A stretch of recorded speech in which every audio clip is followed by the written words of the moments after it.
Salut tout le monde, j'espère que vous allez bien, j'espère que le beau temps est revenu un petit peu partout chez tout le monde, hein, parce que chez quelques endroits ça baignait un peu dans l'eau, j'espère que ça s'est calmé pour vous. Me voilà en train de semer les petits oignons, donc il y a des petits oignons, hop, attendez, je cherche les petits sachets, des petits oignons, oignons jaunes Highlander. On a 350 000 graines d'Highlander, ça devrait faire à peu près un demi-hectare. Oui, un demi-hectare. Parce que je me suis réglé sur 700 000 graines par hectare. Voilà. Et après, on a 50 000 graines de Monastrell, c'est une variété rouge, pour avoir un petit peu de l'oignon rouge quand même. Donc 50 000 graines, ça va pas faire grand chose. Ça va faire un peu plus de 1000 mètres carrés, voilà. Pas un peu plus de 1000 mètres carrés, un peu moins de 1000 mètres carrés. Parce que je suis à 700 000, ça veut dire que pour 1000 mètres carrés, il faudrait 70 000. J'ai 50 000, donc ça va faire les 800 mètres carrés. À tout casser. À côté, ce sont les betteraves. Que j'arrive pas encore à biner. J'ai essayé tout à l'heure, mais elles sont toutes petites et c'est encore difficile à biner.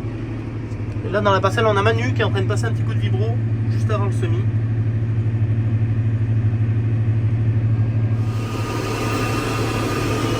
Je me suis mis à 3,5 km/h.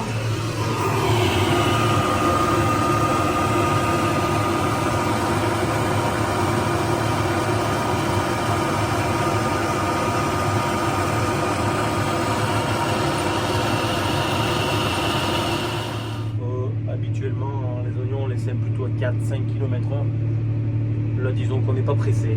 On a le temps, il n'y a que 5000 m² à semer, ou 6000 mètres si vous voulez. Donc, on va prendre notre temps que ce soit bien fait, qu'on ne fasse pas de double, qu'on ne fasse pas de manque. Alors, je ne vous ai pas montré sur les disques. Alors, c'est des disques qui viennent aspirer les graines. Et des fois, il peut y avoir des doubles ou des manques sur les graines. Et pour ça, on vient régler un sélecteur. Et là, j'avais un petit peu des doubles tout à l'heure. J'ai mis le sélecteur à fond. Le sélecteur est bien appuyé sur les graines pour faire tomber en fait s'il y aurait par endroit deux graines aspirées dans le même trou. Je vais essayer de descendre et de vous faire voir ça. Je vous faire voir ça de près.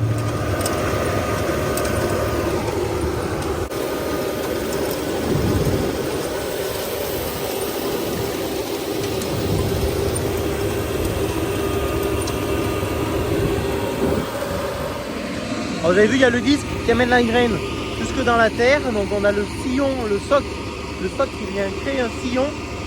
Dans le sillon est déposée la graine. Après on voit une roue métallique qui tourne, ce qu'on appelle la roue pro. C'est là pour plomber la graine, appuyer la graine au fond du sillon pour qu'elle ait un meilleur contact avec la terre. Donc une meilleure germination la plus rapide possible, la plus homogène possible. Et ensuite la petite roue cage qui tourne à l'arrière pour refermer et émietter un maximum le dessus du semis. Les amis, là je suis vraiment sur la fin du semis des oignons jaunes Highlander. Je me suis gardé un petit peu de graines dans le semoir pour quand l'ordinateur va m'indiquer qu'il y a un élément qui commence à manquer de graines, hop, petit à petit je peux vider mon sachet dans les éléments dans lesquels il vide des graines, parce que c'est pas évident de partager pile poil en 4 la quantité.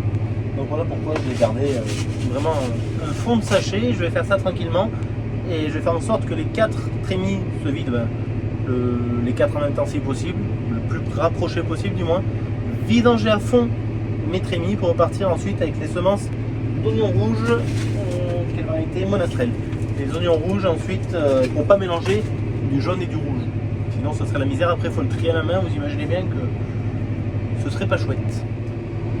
Voilà les amis, j'espère que cette petite vidéo semis des oignons vous a bien plu. Rendez-vous bientôt pour la levée et les binages. Pour les binages des betteraves également. J'ai essayé de débiner hier, c'était encore trop fragile, j'en ai abîmé. J'ai essayé de débiner ce matin, encore trop fragile, j'en ai abîmé. Comme il y a une petite croûte, le fait de venir faire bouger la croûte autour des betteraves, en fait, ça vient en déchausser quelques-unes et ça me plaisait pas du tout. Donc je vais attendre, tant pis, un petit peu d'herbe, mais j'attends encore 2-3 jours supplémentaires pour que le germe se développe, pour que la racine descende et qu'elle soit plus résistante et que je puisse l'abîmer avec plus de précision sans les abîmer. Sur ce les amis, à très bientôt dans une prochaine vidéo. Prenez soin de vous. Ciao ciao.